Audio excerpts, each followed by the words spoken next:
Does everybody have 5 minutes? Does every person in the world have 5 minutes that they can figure out how to corner out somewhere in the world and just get? Well, that 5 minutes could be the time that you're reading your book or the time that you're doing this thing. And you think you're going to justify it and say, well, 5 minutes doesn't matter. And I can tell you 5 minutes means the world. It's like money, right? Like people go, I'm broke, I don't have money. Okay. Do you save 1%? Are you like, I spend every dollar. It's like, okay, then what you're going to do is you're going to save 1% of everything you make. Really, you should be saving probably 20 to 50% of what you make, or at least 20 to 30%. And people hear that and they go, that's crazy.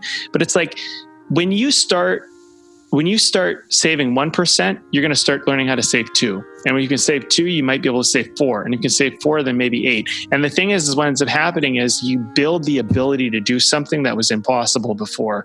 And it creates a compound amount of power. So for example, if you can carve 5 minutes out of your day, pretty soon you're going to be able to carve out 10.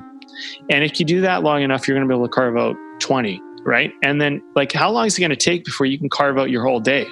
Like, that's the power of compound interest, right? That's the power of compounding a good habit and a good thing for you. So when we're talking about nurturing, like, you got to find that 5 minutes of time. You got to find that 1% of your earnings to save. You got to find that, and you got to do that for yourself.